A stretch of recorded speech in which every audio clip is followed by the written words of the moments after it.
दुनिया में 11 नंबर की जो इकोनॉमी थी वो अब 5 नंबर पर पहुंच गई है। और मुझे आपका आशीर्वाद सत्ता सुख के लिए नहीं चाहिए, पद प्रतिष्ठा के लिए नहीं चाहिए। 2014 में प्रधानमंत्री का शपथ लेने के बाद इतिहास में नाम दर्ज हो चुका है। मोदी न इसके लिए जीता है, न मोदी उसके लिए सपने से अपने संजोता है। मन में एक संकल्प है, उस संकल्प को मुझे ये तीसरे टर्म में पूरा करना है। और मेरा संकल्प है हिंदुस्तान को दुनिया की पहली 3 अर्थव्यवस्थाओं में ला करके रखूंगा।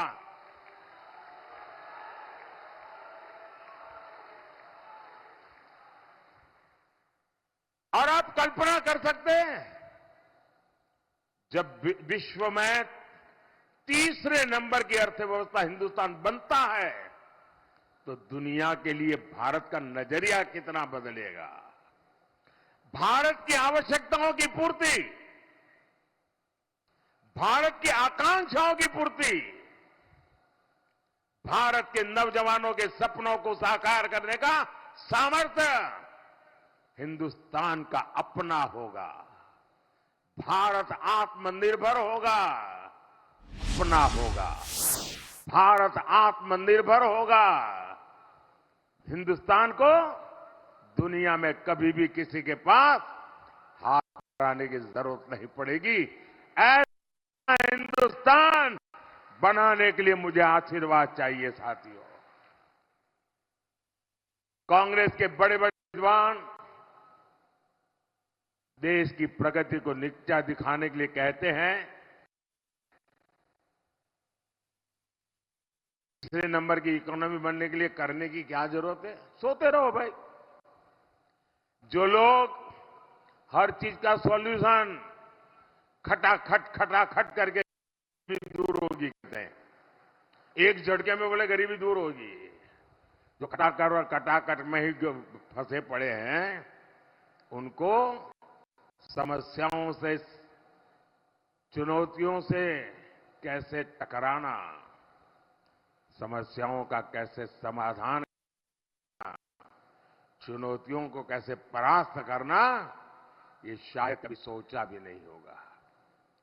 साथ ही के निर्णय क्या होते हैं, और जब नीयत साफ होती है ना तो नतीजे भी तो शानदार होते हैं। साथियों, कांग्रेस का जहर इतना बढ़ चुका है, पता नहीं 4 जून आते आते ये विष कहां कहां फैल जाएगा। जब कांग्रेस का मैनिफेस्टो आया तब मैंने देश को चेताया था, खास करके जो विचारक वर्ग है उनको मैंने इशारा किया था कि कांग्रेस का मैनिफेस्टो देश के लिए खतरे की घंटी है। और मैंने साफ साफ कहा था कि मैं कांग्रेस के मैनिफेस्टो में मुस्लिम लीग की छाप देख रहा हूं। तो कुछ लोगों को शायद लगा होगा ये तो एक पॉलिटिकल स्टेटमेंट है, लेकिन जब उसकी बारीकियों में लोग जाने लगे तो देश बेचैन बनता गया। जो भाषा मुस्लिम लीग बोलती थी, देश के आजादी के पहले भारत का विभाजन की भाषा, जो नैरेटिव गढ़े गए थे, दुर्भाग्य से आज कांग्रेस का मैनिफेस्टो उन्हीं बातों को लेकर के आज देश के वासियों से वोट मांग रहे हैं। इंडिया अलायंस की रैलियों में इंडिया अलायंस के नेता मुस्लिम वोटर्स को वोट जिहाद करने की अपील कर रहे हैं। और वो भी कोई मदरसा से निकला हुआ बच्चा नहीं बोल रहा है। कांग्रेस के टॉप लीडरशिप में बैठने उठने वाले बहुत पढ़े लिखे परिवार के कांग्रेस के नेता वोट जिहाद की बात कर रहे हैं। और कांग्रेस का और वोट जिहाद का क्या कहलाता है, ये आपको कांग्रेस के इतिहास से पता चलेगा।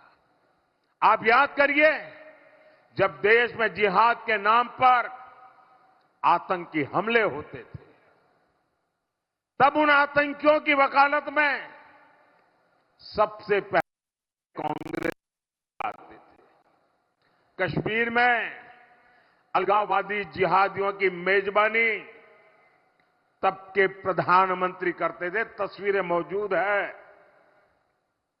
मुंबई में आतंकी हमले पर कांग्रेस के नेता आगे आए। मुंबई आतंकी हमले के जिहादियों को बचाने के लिए किताबें लिखी गई, कांग्रेस नेताओं ने उसे रिलीज किया। दिल्ली में बाटला हाउस एनकाउंटर में जिहादी आतंकवादी मारे गए तो कांग्रेस की मैडम, उनके आंखों में आंसू बह रहे थे, रुकते नहीं थे। ये कांग्रेस के नेता कह रहे। अफजल गुरु को फांसी हुई, उसे माफी दिलाने के लिए इसी इकोसिस्टम के लोग सुप्रीम कोर्ट से लेकर राष्ट्रपति तक पहुंच गए थे। और अब ये लोग देश में वोट जिहाद करने का नारा लगा रहे हैं। साथियों, कांग्रेस पार्टी इस समय दो रणनीतियों पर चुनाव लड़ रही है। पहला, जाति के नाम पर समाज को बांटना। दूसरा, तुष्टीकरण के जरिए अपनी वोट बैंक को एकजुट करना। इसलिए कांग्रेस पार्टी ने पहले दलित, आदिवासी और पिछड़ा वर्ग के आरक्षण को लेकर झूठी, 100% झूठी अफवाहें फैलाना, चारों तरफ चू चू चू करना शुरू कर दिया। इसे चुनाव का एजेंडा बनाने की कोशिश की। और अब कांग्रेस आरक्षण के खिलाफ अपने असली मकसद में जुट गई है। Congress party SC, ST, OBC का आरक्षण उनसे छीनकर, उसमें से हिस्सा लेकर एससी, एसटी, ओबीसी समुदाय को अन्याय करके धर्म के आधार पर आरक्षण के लिए संविधान परिवर्तित करना और मुसलमानों को आरक्षण देना, इसके लिए तैयारी कर रहे हैं। कर्नाटका में कांग्रेस ने क्या किया?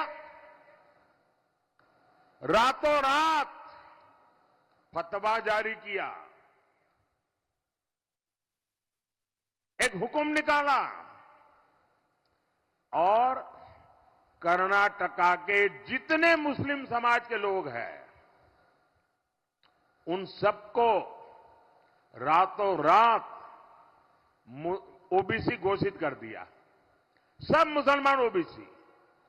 कर्नाटका में जो संविधान के द्वारा 27% रिजर्वेशन ओबीसी समाज को मिला था, रातों रात उसमें डाका डाला और ओबीसी समाज का जो हिस्सा था वो लूट लिया, धर्म के आधार पर आरक्षण देकर के।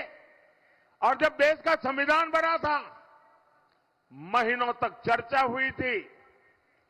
देश के उस जमाने के कांग्रेस के आजादी के आंदोलन के दिग्गज नेताओं ने संविधान बनाया, विचार विमर्श किया, और उसमें कोई आरएसएस, बीजेपी वाला नहीं था। देश के गणमान्य विद्वान थे, बाबा साहब आंबेडकर थे और उन्होंने चर्चा करके तय किया कि भारत जैसे देश में धर्म के आधार पर आरक्षण नहीं दिया जा सकता। बाबा साहब आंबेडकर ने विस्तार से कहा कि धर्म के नाम पर आरक्षण देश के लिए कितना बड़ा खतरा पैदा करेगा। बाबा साहब आंबेडकर ने साफ साफ इनकार कर दिया और देश का जो संविधान बना वो संविधान धर्म के आधार पर आरक्षण के लिए मनाही करता है। दलित, आदिवासी, ओबीसी संविधान उसके लिए परमिशन देता है। लेकिन कांग्रेस पार्टी धर्म के आधार पर आरक्षण की बात लेकर के अपनी वोट बैंक मजबूत करना चाहती है। और जब मैं कांग्रेस के इन पापों को पर्दाफाश किया और मैं पिछले 9 दिन से मांग कर रहा हूं कि कांग्रेस पार्टी मुझे जवाब दे, मैंने उनको चुनौती दी है। 9 दिन हो गए, कांग्रेस ने मेरी 3 चुनौतियां हैं, उस पर कोई जवाब नहीं दिया। और मैं लगातार कह रहा हूं, मैं एक बार फिर मीडिया को भी जगाना चाहता हूं, देशवासियों को भी जगाना चाहता हूं। एक बहुत बड़े खतरे की तरफ ये लोग ले जा रहे हैं, इसलिए मैं जगाना चाहता हूं। और मेरी 3 चैलेंज क्या है? मेरा पहला चैलेंज है, क्या कांग्रेस ये लिख करके देश को देगी कि वो संविधान बदलकर धर्म के आधार पर मुसलमानों को आरक्षण नहीं देंगे? लिख करके दो। दूसरा, धर्म के आधार पर आरक्षण देकर दलित, आदिवासी, बख्शीपंथ, ओबीसी का हक नहीं मारा जाएगा। क्या कांग्रेस ये लिख करके देगी? तीसरा चैलेंज, क्या कांग्रेस ये लिख कर देगी कि उनकी जो राज्य सरकारें हैं, उनके जो चट्टे बट्टों की सरकारें हैं, वे ओबीसी कोटा में डाका डाल करके मुसलमानों को शामिल करने का हिडन एजेंडा नहीं चलाएंगे? इसकी गारंटी देते हैं क्या? चुप है, मतलब उनके दिमाग में, उनकी सोच में कोई खोट है।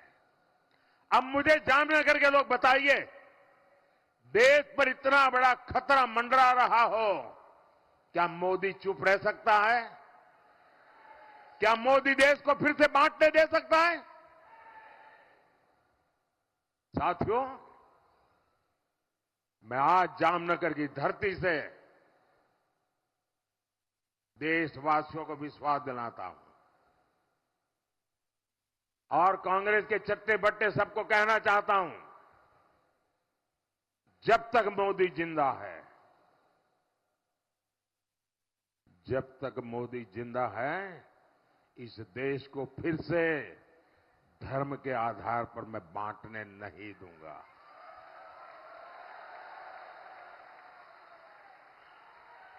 धर्म के आधार पर दलित, आदिवासी, बख्शीपंथ, इनके हक छीनने नहीं दूंगा। ये जिंदा हूं तब तक मैं लड़ता रहूंगा। और कांग्रेस जवाब देने के बजाय मुंह छिपाकर देशवासियों की आंख में धूल झोंक रही है। साथियों, कांग्रेस के लोग, उसके शहजादे, पूरी उनकी इकोसिस्टम हमारी आस्था पर प्रहार करने का कोई मौका नहीं छोड़ते। आपको याद होगा, कुछ समय पहले मैं विकास कार्यों के एक काम को करने के लिए द्वारिका आया था।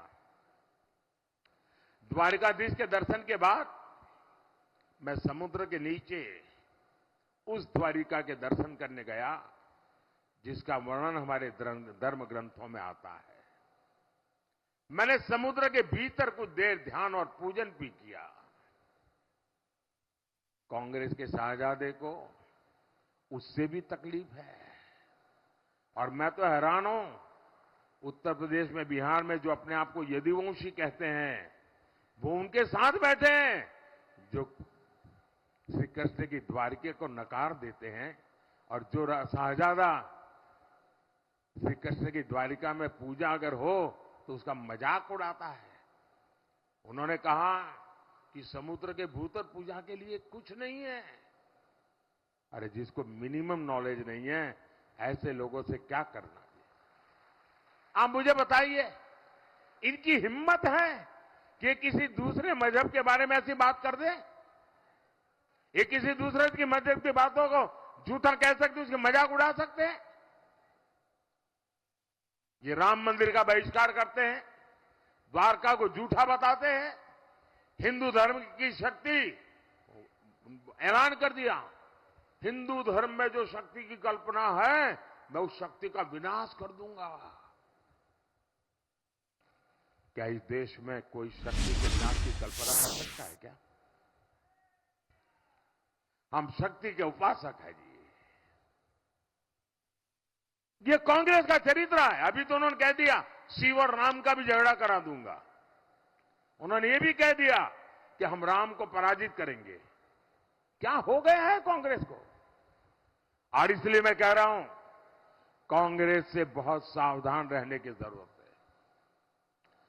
अब मुझे बताइए भाई, किसी के भी मन में किसी कारण से राजी नाराजी हो सकती है, लेकिन उसके लिए कांग्रेस को वोट देने की चर्चा कोई करे तो मैं जरा पूछना चाहता हूं कि भाई किसी को भारत में सरकार बनानी है तो उस पार्टी को कम से कम 272 सीट तो जीतनी पड़ती है कि नहीं जीतनी पड़ती?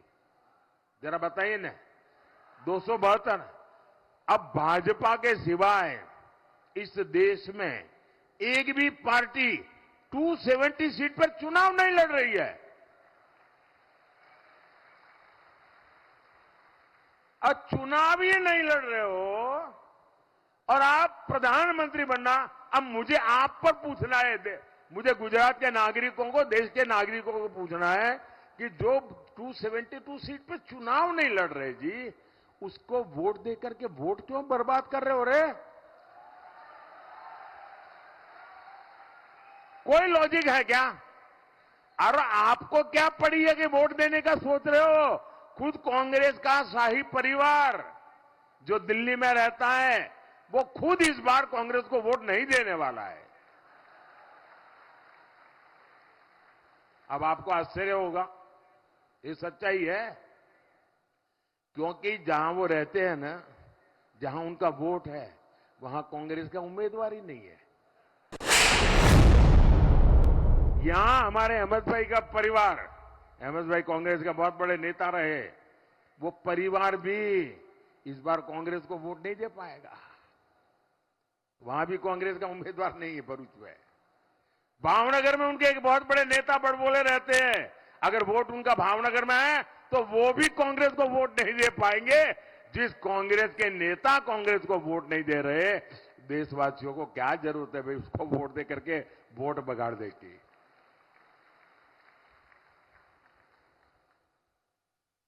અને એટલા જ માટે મારા ભાઈઓ બહેનો,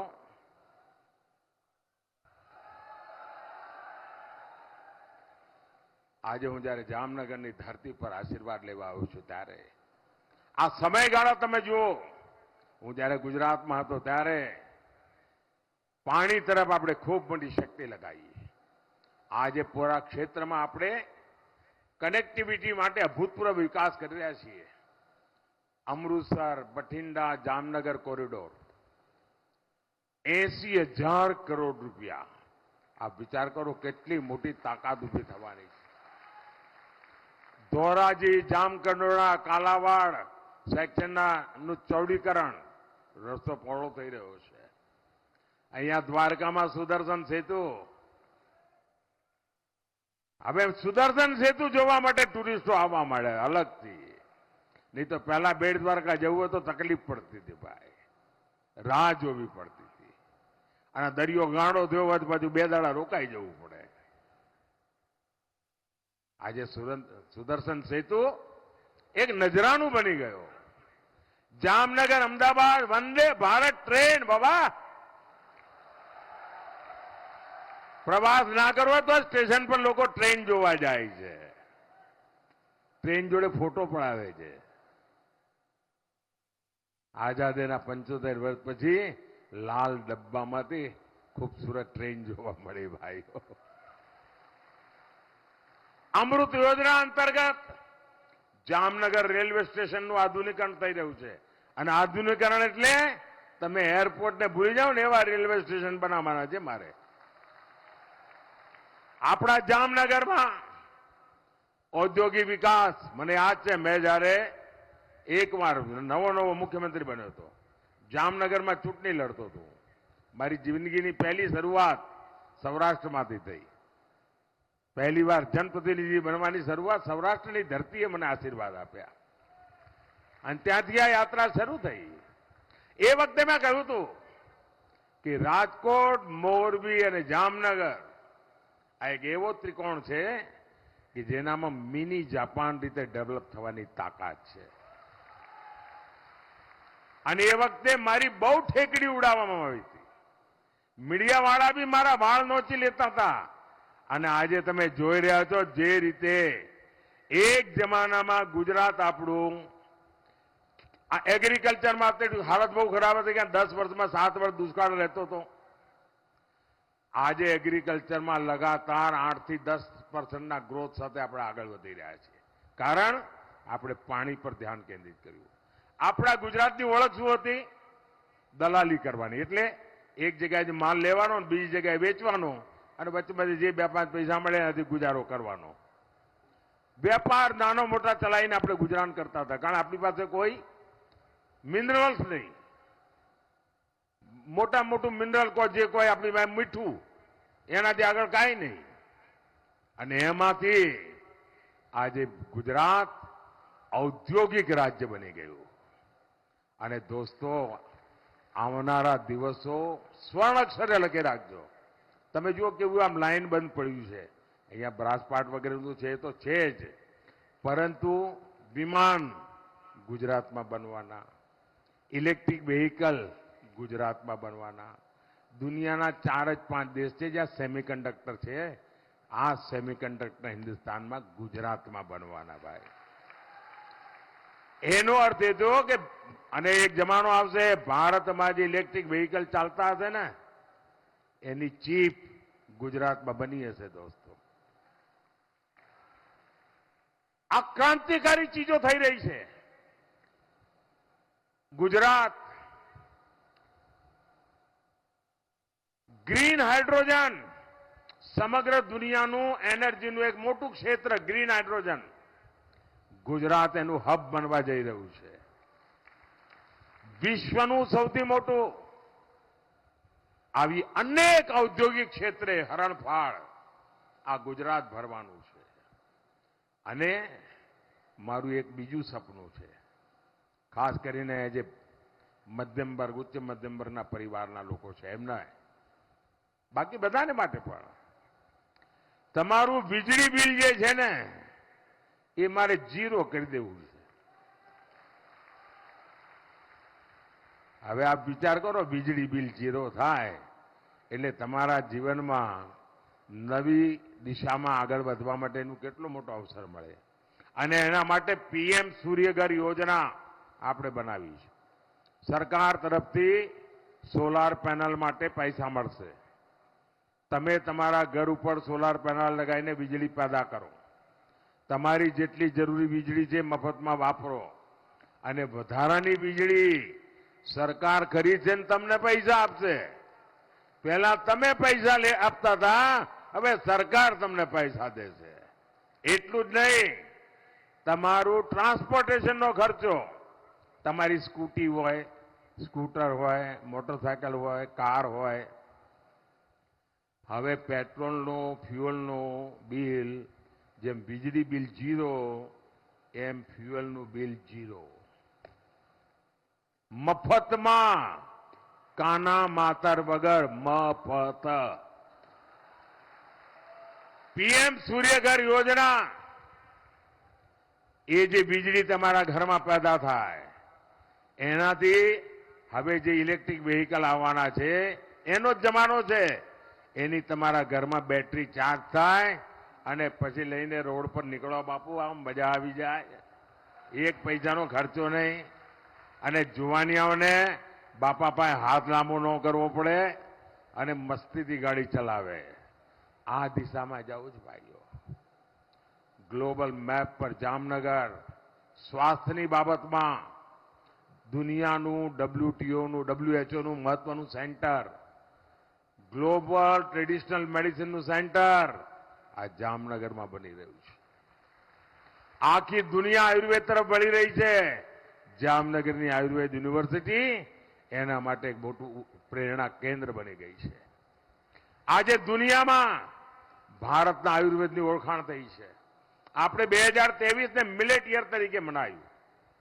આપણો નાનો કિસાન પાણીનો જે આવડો ઓછો હોય તે આપણું મોટું અનાજ પાકે, જુવાર ને બાજરો ને એ બધું. એને કોઈ પૂછતું નહોતું. ઘરમાં છોકરાઓને લાગે આ તો બધું આઉટડેટેડ છે. આજે પુરવાર થઈ ગયો કે આપણા પૂર્વજો જે ખાતા હતા ને જુવાર ને બાજરી ને બધું, એ સુપર ફૂડ છે, સુપર ફૂડ. અને મિલેટ યર આપણે મનાવ્યું.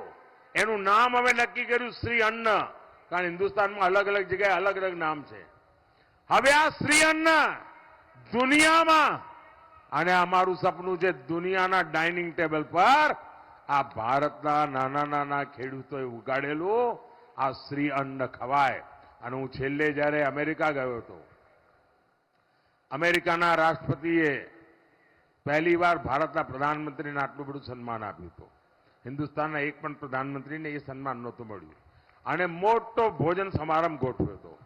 એ ભોજન સમારંભની વિશેષતા એ હતી કે દરેકના ભોજનની ડીશમાં વેજીટેરિયન ખાવાનું હતું. એટલું જ નહીં, આ આપણો જુવાર બાજરી મિલેટ હતું, શ્રી અન્નનું ભોજન હતું.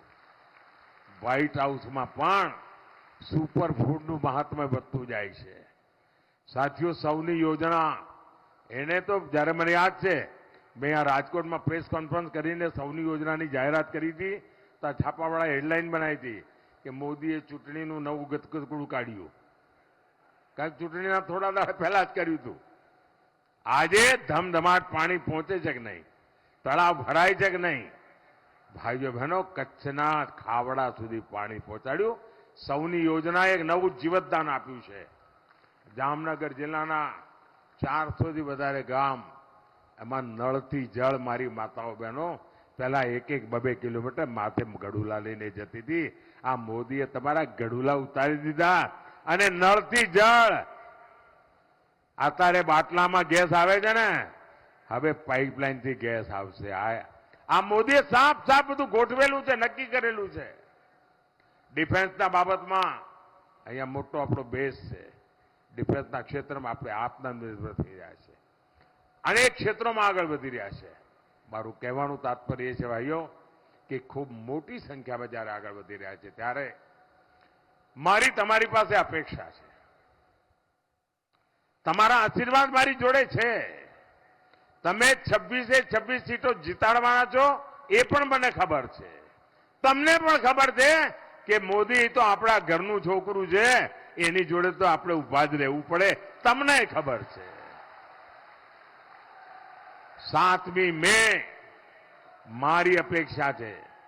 ગરમી ગમે તેટલી હોય, કામ ધામ ગમે તેટલું હોય, પણ આપણા ગુજરાતે આખા હિન્દુસ્તાનમાં સૌથી વધારે મતદાનનો રેકોર્ડ કરવો પડે. આપણા ગુજરાતે અત્યાર સુધીના મતદાનના બધા રેકોર્ડ તોડવા પડે. તોડશો? પ્રત્યેક પોલિંગ બૂથમાં જોર લગાવશો?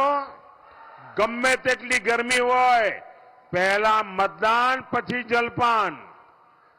બીજી મારી અપેક્ષા વધુમાં વધુ પોલિંગ બૂથ જીતવા છે. લોકસભા કે વિધાનસભાની પેટા ચૂંટણીઓ જીતી જેવું જેટલું નહીં, મારે બધા પોલિંગ બૂથ આ વખતે જીતવા છે. તમારી મદદ વગર જીતાય? મદદ કરશો? આશીર્વાદ આપશો? જામનગરથી બેન પૂનમબેન ચૂંટણી લડી રહ્યા છે, એમને આપના આશીર્વાદ મળે. અને પોરબંદરથી અમારા સાથી અર્જુનભાઈ મોઢવાડિયા એ ચૂંટણી લડી રહ્યા છે. અમારા બંને સાથીઓને ભારી બહુમતથી વિજય બનાવો. આખું ગુજરાત વિજય બનાવે. આજે જામનગરના આંગણેથી અહીંથી મારે કલકત્તા માટે વિદાય લેવી છે. આવતીકાલે બંગાળમાં ગુજરાતના ઉત્સાહ ઉમંગની વાત કરીશ. ફરી એક વાર મારી સાથે બોલો, ભારત માતા કી. फिर एक बार, फिर एक बार, फिर एक बार, अब की बार, अब की बार, अब की बार, भारत माता की. खूब खूब धन्यवाद. ખૂબ ખૂબ આભાર પ્રધાનમંત્રી શ્રી દ્વારા. ખૂબ સુંદર આપને માર્ગદર્શન મળ્યું અને આપણે બધા હાલારની ધરતી ઉપર જેમણે સૌની યોજનાથી હાલારની ધરતીને તૃપ્ત કરી છે ત્યારે આપણે બધા વિશ્વાસ અપાવીએ કે આપણે 7મી તારીખે આપણી તમામ તાકાત છે એ વોટિંગમાં લગાડશું. હું આદરણીય પ્રધાનમંત્રીશ્રીને આપના એક જયઘોષથી વિશ્વાસ અપાવીએ કે જામનગરની આ જનતા આપના વિશ્વાસને પૂરો કરશે. અબ કી બાર, ફિર એક બાર, फिर एक बार, अब की बार. આ બધા ખૂબ ખૂબ આભાર. આદરણીય પ્રધાનમંત્રી શ્રી આપણી વચ્ચેથી કલકત્તા જવા માટે વિદાય લઈ રહ્યા છે.